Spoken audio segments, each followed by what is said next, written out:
Halo Prilly. Hai.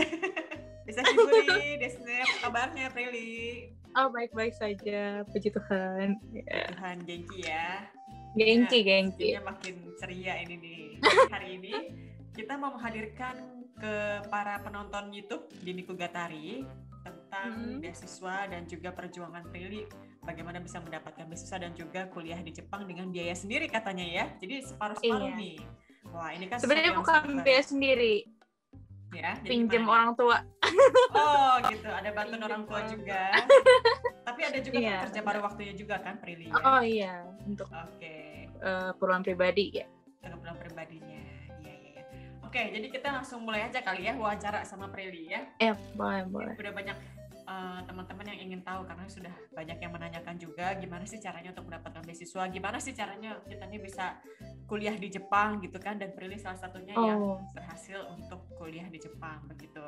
Nih ngomong-ngomong sekarang nih Prilly lagi ngambil S1 apa S2 ini?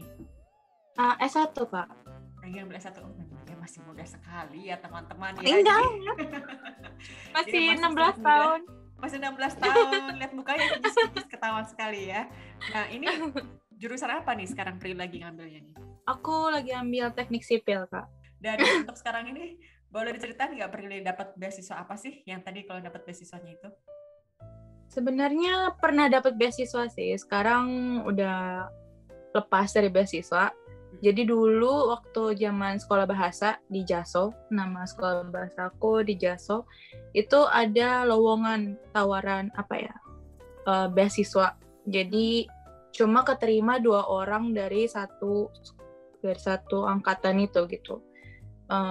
Itu perusahaan swasta sih. Ada 2 jenis. Yang pertama tuh sekali dapat. Yang satu lagi tuh per bulan, dia kirimin kita, transfer kita per bulan. Yang waktu aku dapat itu 100.000 yen sebulan. Gitu. Nah itu biasanya kita disuruh nulis esai tentang kenapa Jepang, kenapa memilih jurusan yang mau kita ambil, terus tujuan kedepannya nanti gimana, kayak gitulah tentang mimpi kita gimana gitu. Jadi kita diseleksinya dari esai itu, dari esai beribu-ribu kata itu. Jadi boleh lebih jelas lagi nggak selain dari esai itu tahapan awalnya seperti apa? Cari-carinya gimana sih caranya itu Prilly? Dari guru sih kayak ngumumin depan kelas gitu. Ini udah dibuka beasiswa ini gitu misalnya. Ada 2 beasiswa waktu itu kan, aku apply dua-duanya. Terus akhirnya dikasih ini syaratnya, ini dokumennya. Kamu baca, kamu tulis esai, kirim ke saya gitu kan. Akhirnya aku tulis, terus guru aku lihat, guru aku cek kayak bahasanya gitu. Kayaknya lebih baik begini, kan lebih baik begitu. Kayak di JASO tuh kita disupport banget mengenai kita mau masuk kuliah, kita mau daftar beasiswa gitu. Guru kita tuh mengoreksi gitu, membantu. Aku kumpulin semuanya, aku bikin esainya, aku kirim, terus dapat panggilan akhirnya notif. Oke, yang kepilih Prilly dan satu lagi gitu, orang Taiwan waktu itu. Terus akhirnya dipanggil interview ke perusahaan itu, pakai jas interview. Di interview di depan kayak orang-orang penting di perusahaan itu, kayak ditanya-tanya, oh jadi kamu nulis begini bener nggak? Menurut kamu nulis begini asal nulis atau beneran kamu mikir gini? Pakai bahasa Inggris apa pakai bahasa Jepang wawancaranya? Bahasa Jepang semua ya. Bahasa Jepang, jadi ingat-ingat ya harus bisa bahasa Jepang juga. Terus? Iya, itu menurut aku bahasa tuh penting. Terus akhirnya dipilih, tapi dengan syarat GPA aku nggak boleh kurang dari 3,5. Iya, jadi sikut-sikutan itu. Sama nggak cuma dari hampir cum laude gitu. Jadi aku makanya nggak terus. Cuman tahun pertama, tahun kedua makin susah soalnya makin kompetitif kan, dibanding dulu katanya aku dengar zaman-zaman sekarang ini lebih banyak orang asing masuk ke Jepang untuk belajar gitu kan. Terus per bulan itu harus nulis goal kita apa, kamu menghadapi masalah apa, terus gimana caranya kamu untuk nggak mengulangi itu lagi gitu, tapi secara word. Jadi kita tulis di esai gitu tiap bulan. Terus kita dikasih bacaan kayak buku novel tuh isinya biasanya tuh tentang karakteristik gitu lah, tentang ikigai, tentang itu susah dia novel-novelnya. Terus itu kita dikasih pertanyaan, kita suka disuruh nulis. Itu biasanya 6 bulan sekali kan ada pertemuan beasiswa. Itu semua anak beasiswa dikumpulin, terus ditunjuk, beda kamu maju mengenai pertanyaan ini gimana, kansau kamu mengenai novel ini gitu, dijabarin, terus nanti ya siapa yang mau bertanya silakan bertanya gitu, jadi kayak sidang deg-degan terus gitu. Iya ya, jadi kayak jadi disuruh datang, disuruh presentasi, suruh bertanya dan menjawab pertanyaan gitu di depan orang-orang banyak gitu. Agak berat sih. Tapi ya demi mendapatkan support ya. kan. Iya. Dan ini beasiswa untuk biaya hidup ya per bulannya ya. Biaya hidup. Oke. Jadi berarti sebenarnya Prilly untuk nge-apply beasiswa ini, Prilly harus at least berapa, N2 apa N1 ini JLPT-nya? Aku N2 sih, Pak. N2 sebenarnya udah cukup banget untuk masuk kuliah. Untuk standar masuk kuliah, untuk standar kerja. Tapi N1 itu tuh ya lebih baik lagi kalau ada gitu kan. Soalnya kan dia paling tinggi. Dan itu sebenarnya nggak kepake banget gitu bahasanya. Bahkan orang Jepang aja tuh kadang suka kayak apa nih gitu. Kayak ini kanji apa ya gitu. Orang Jepangnya aja nggak bisa baca. Ini kayak gitu katanya ya. Iya. N2 cukup sih menurut aku. Oke, jadi pas di awal itu Prilly apply beasiswanya ini untuk biaya hidup dari perusahaan swasta itu ya. Jadi kita rangkum dulu, kita harus menulis esai, terus udah gitu ada persyaratan awalnya adalah JLPTN 2, terus wawancara. Udah gitu, ini sih lebih dilihat bagaimana orang Jepang tuh nggak melihat, sebenarnya kalau dibilang nggak melihat nilai sih bohong juga, soalnya kan beasiswa kan ini nilai kan. Cuman dibanding kepintaran mungkin mereka lebih melihat kesungguhan sih. Karakter anak ini tuh gimana gitu, gampang nyerah atau enggak, punya mimpi atau enggak, bagaimana dia mengejarnya gitu. Mungkin dia tuh kasih standar GPA 3,5 itu tuh kayak bukan sebagai anak pinter atau bukan gitu, kayak lebih ke kesungguhan anak itu tuh gimana gitu. Kalau dia bersungguh-sungguh, jadi harusnya 3,5 tuh nggak masalah gitu kan, karena soal uang pasti udah di cover dong, berarti kamu tinggal belajar aja gitu istilahnya kan. Kalau yang lain kan mungkin harus part time, harus apa gitu. Jadi dia mungkin bukan melihat pinter enggaknya, tapi kesungguhan kitanya sih. Dari esai sepanjang itu juga yang ditanya tuh, yang dilihat tuh pasti karakter kitanya gitu, bukan pinter enggaknya. Itu sih uniknya. Kalau di Indonesia kan lebih ke GPA ya, kayak betul. Apa ya, minimal GPA-nya segini gitu. Kalau di sini justru kalau kerja itu nggak dipermasalahkan gitu. Kalau kerja juga kayaknya nggak pernah dilihat gitu kan. Kita lulusan dari jurusan apa, yang penting kamu benar-benar mau bekerja apa enggak gitu kan untuk perusahaan gitu. Kenapa kita dipanggil interview tuh supaya dia tuh bisa ngelihat insyo kita, kayak impression kita gitu. Impresi ya. Kayak nih orangnya gimana gitu. Makanya dipanggil interview. Jadi lebih dibanding akademis, kita harus nunjukin kita tuh mencolok dibanding yang lain gitu. Kita harus itu lebih Ishokeme. Berjuang keras untuk Jepang. Pokoknya kayak gitu ya. Jadi pengalaman Prilly adalah seperti itu dari awal mencari beasiswa. Dan kalau yang jasonya itu berarti beda lagi ya Prilly ya. Nah kalau untuk yang jasonya sendiri gimana nih Prilly nge-apply-nya? Jadi dulu aku cerita dari awal dulu deh. Kayak aku dulu sebelum aku gimana cara ke Jepang itu, aku dulu ikut Japan Fair gitu di JCC ya, di Jakarta Convention Center gitu kan. Biasanya kalau ada Japan Fair atau gimana tentang kuliah, tentang apa tuh aku datang ke situ, ketemu agen, namanya Takushoku Daigaku tadinya. Kayak itu satu universitas di mana ada diploma 1. Jadi dia nawarin diploma 1. Jadi 1 tahun bisa dapat diploma untuk bahasa Jepang. Pokoknya 1 tahun. Terus akhirnya aku merasa sebenarnya di Takushoku itu tuh ada banyak jurusan gitu. Ada banyak peluang dan tawaran beasiswa 30%, 50% gitu. Karena mereka mencari murid asing kan. Semakin banyak murid asing, rating mereka semakin naik. Makanya dia menawarkan banyak banget beasiswa. Tapi aku merasa apa yang aku mau tuh nggak ada di situ gitu. Aku kan mau cari dulu arsitek, kalau nggak sipil gitu.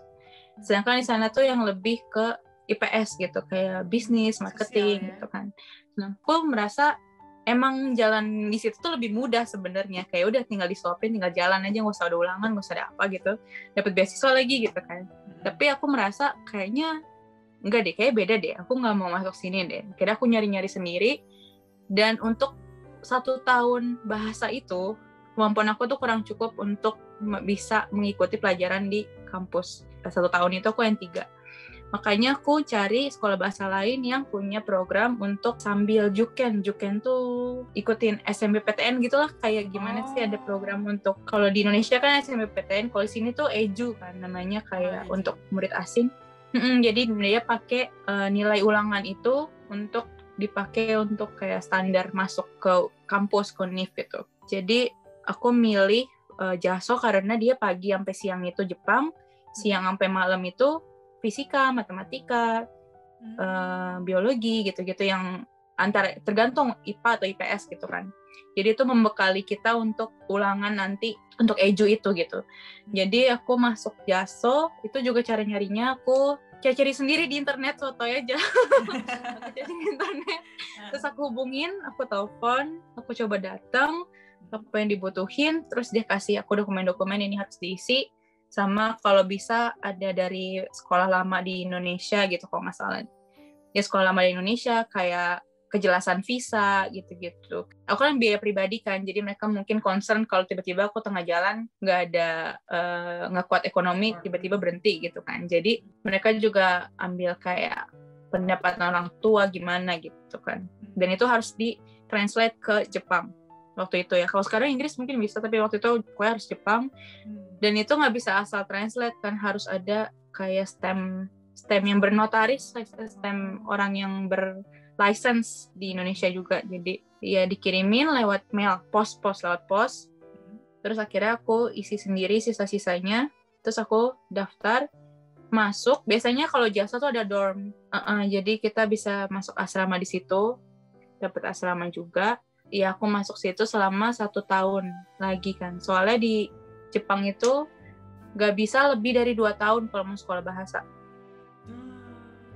Maksimal 2 tahun. Jadi aku cuma bisa ambil 1 tahun lagi course kan. Padahal ada course 1,5 tahun gitu. Cuman aku cuma bisa ambil 1 tahun.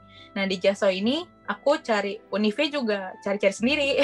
Sama bantuan dari guru juga sih. Cuman kebanyakan ya cari sendiri gitu kan di internet gitu. Kita mau masuk jurusan apa gitu. Kita cari. Terus nanti keluarkan tuh Univnya yang mana.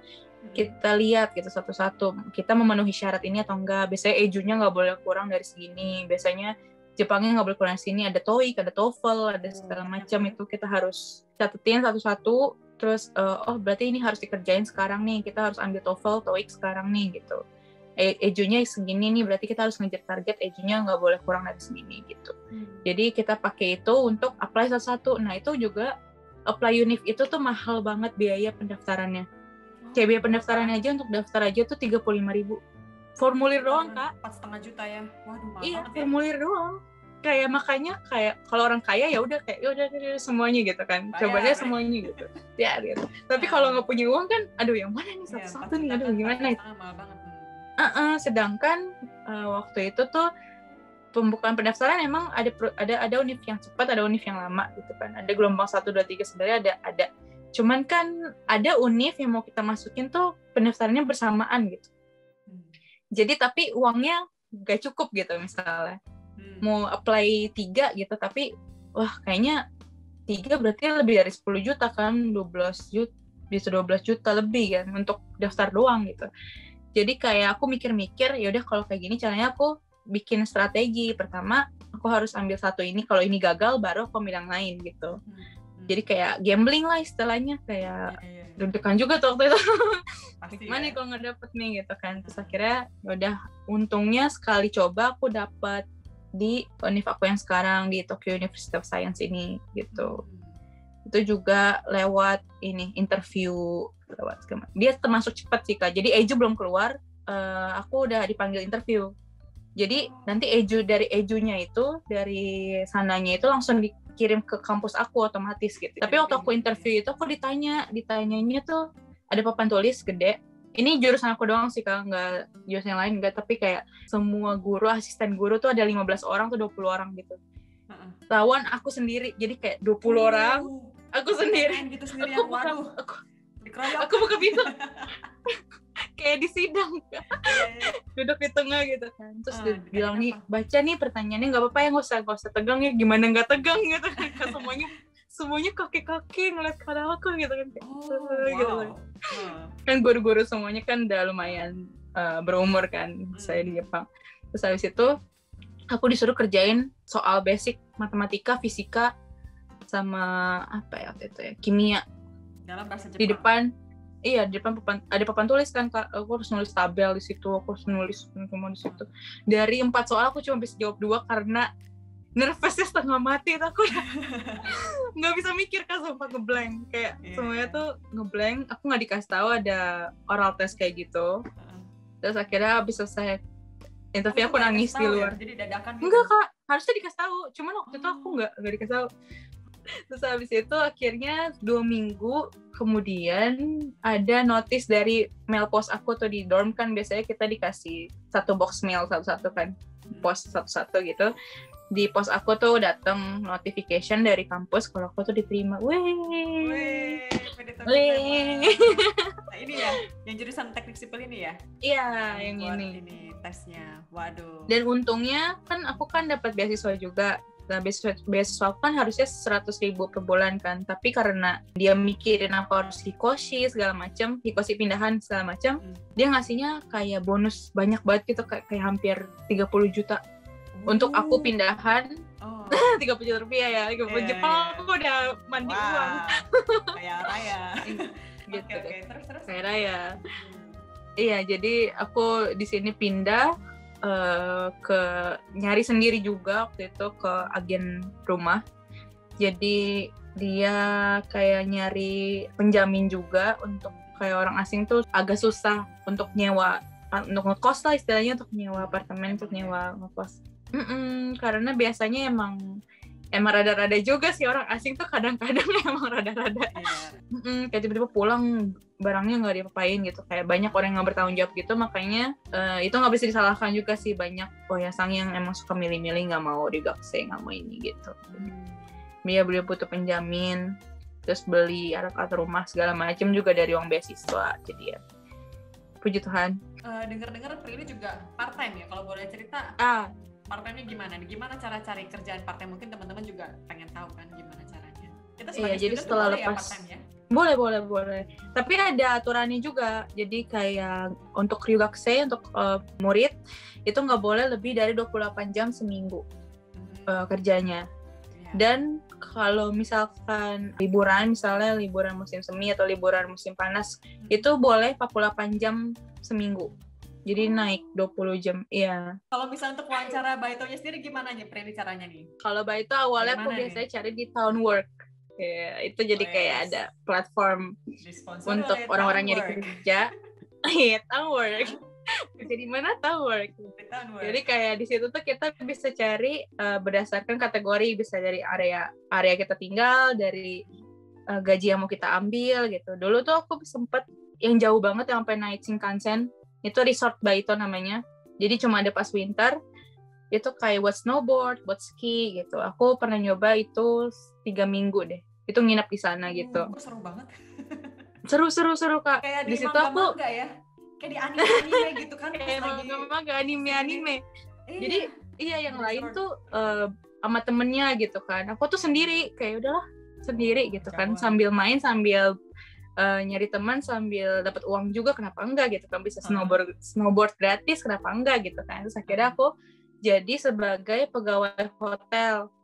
Jadi ada restorannya kan, itu kan biasanya buat kita breakfast, buat kita dinner gitu. Aku yang penyambut tamunya lah, jadi kayak kuponnya saya ambil gitu. Silahkan dipilih sendiri tempatnya gimana. Terus kalau misalnya ada apa-apa, aku yang menghadapi gitu kan. Sebenarnya kayak apa ya? Emangnya nggak apa-apa, aku kan cuma part time gitu, ngadepin tamu-tamu hotel yang kayak gini nggak apa-apa, aku mikirnya gitu kan awalnya. Tapi kayak manajer aku di situ yang kayak nggak apa-apa, justru kamu harus belajar. Kalau lagi pagi atau malam, apalagi lunch itu tuh sibuknya setengah mati, sampai aku kurus berapa kilo itu ya? Aku kurus 4 kilo. Jadi biar harus seneng atau gimana ya? Terus gimana nih? Iya, padahal makan aku banyak gitu kan, makanan hotel-hotel yang emang. Jadi kayak kalau yang biasa aku lakuin tuh biasanya restoran sih. Restoran jadi waiters atau jadi regi tuh, kasir sama cuci piring. Itu semuanya aku. Berapa kali tuh? Seminggu biasanya aku 3-4 kali. Itu kan satu kalinya tuh 5 jam. Jadi masih 20 jam kan, masih Dalam 8 jam. itu ya, masih di bawahnya. Itu juga harus. Kan belum lagi ada lembur, siapa tahu di hari itu tuh emang ada hari dimana kok nih orang nggak pulang-pulang gitu, gimana gitu kan. Jadi biasanya ya, kadang 5 jam, kadang 6 jam, nggak tentu, yang penting sampai tutup gitu. Aku biasanya restoran terus sih dari dulu, dari zaman sekolah bahasa juga aku restoran terus sih. Selalu dapetnya. Karena seru aja sih. Part time di restoran. Jadi baru mau suka duka ternyata udah seru ya. Dukanya nggak ada apa gimana? Karena dari restoran itu kita justru aku jujur aja belajar bahasa itu bukan dari sekolah, dari part time aku. Kalau di sekolah kan kita cuma mendengarkan satu arah kan. Kita dari guru, kita dengerin, kita tulis, udah. Tapi sedangkan kalau kita part time, kita menggunakan knowledge yang kita punya dan menggunakannya itu di sekitar sehari-hari kita gitu. Contohnya aku waiter. Aku nerima order, berarti aku listening kan. Terus aku nulis kan ordernya apa, aku writing. Terus habis itu setelah writing, berarti aku harus baca dong. Aku harus bisa baca dong apa yang aku tulis. Itu juga reading. Jadi kayak listening, reading, writing tuh sambil kerja gitu. Kita tes. Gimana nih biasanya kalau misalnya Prilly biasanya kalau nyambut pelanggan yang masuk apa? Irashaimase gitu-gitu enggak? Irashaimase. Name sama desu ka gitu misalnya kayak berapa orang gitu kan.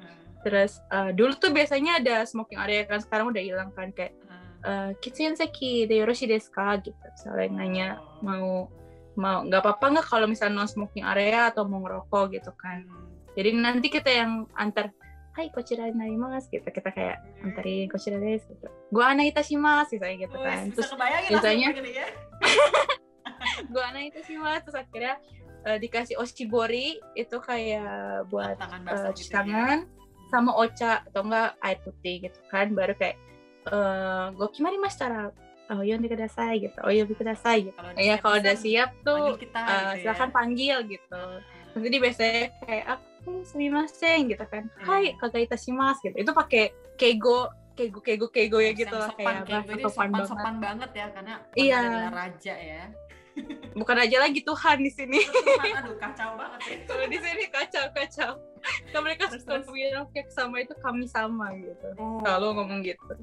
Iya. Tapi kadang suka dukanya tuh gini, kayak kan waiter itu kan penyambung antara dapur dengan customer kan. Nah biasanya kayak kok lama banget sih, kok makanannya gak enak sih. Kita kan kayak pasti komplainnya ke kita kan, maksudnya gue sayang gitu kan. Terus kita bilang dong ke belakang, ini telat katanya nggak enak. Ih kan ditunggu sebentar kan, ini kan ada urutannya, kena lagi, jadi kena double. Padahal kan kita cuma nyampai pesan gitu. Jadi ini dukanya sebagai waiter ini adalah waiter gitu. Jadi kanan kiri kena ya, dari pelanggan juga. Kanan kiri kena. Suka komplain kita juga ya ternyata ya. Iya, jadi kambing hitam gitu biasanya. Jepang baik-baik aja ya, ternyata mereka bisa komplain juga. Kok lama gitu ya? Bisa justru. Terus di belakang juga marah-marah. Ini belum, urutannya kita juga lagi capek nih goreng-goreng gitu. Iya. Biasanya kalau lagi rame ya, begitu. Iya. Kita sekarang ke sesi yang terakhir. Ini adalah pesan-kesan dari Prilly bagi para pencari beasiswa dan bagi para pejuang. Mungkin teman-teman yang masih SMA gitu ya, pengen ngambil S1 di Jepang, gimana nih? Prilly ada nggak pesan-pesannya? Pesan-pesan aku pertama sih, pertama mengejar mimpi itu pasti nggak mudah gitu. Pasti nggak seperti yang kita bayangkan. Oh Jepang, wah di Jepang tuh kayak anime, kayak manga-manga, semuanya indah gitu. Apalagi kita kalau lihat YouTube gitu, kalau lihat internet gitu, lihat Instagram gitu, ih seru banget sih kuliah di Jepang, ih bisa dapat teman-teman Jepang, ih kok seru ya kayaknya, maksudnya bisa belajar Jepang gitu. Cuman di balik itu tuh banyak banget ke dukanya gitu ya, nggak diperlihatkan di internet atau dengan media sosial. Ya masa kita di internet kita nangis-nangis, kita masukin internet kan juga nggak mungkin juga gitu kan.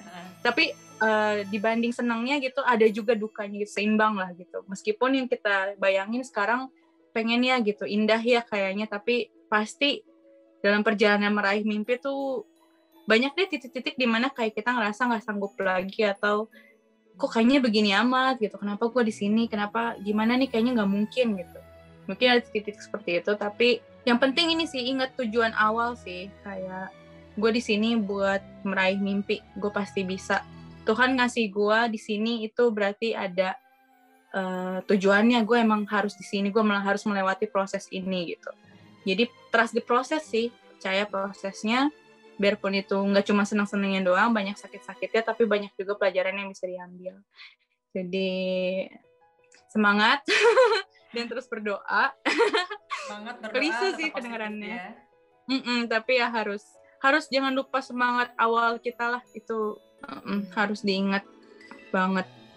Oke, baiklah. Dah, Prilly, mungkin itu makasih banyak ya Prilly ya. Udah mau berbagi sama teman-teman semuanya di sini. Semoga nanti kalau teman-teman ada yang berhasil mendapatkan beasiswa, bisa langsung tanya-tanya juga di kolom komentar. Mungkin nanti Prilly akan membantu menjawab juga ya. Kita akhiri di sini dulu ya. Thank you banget Prilly. Sampai ketemu lagi. Semoga membantu. Dadah. See you so much. Bye-bye. Bye.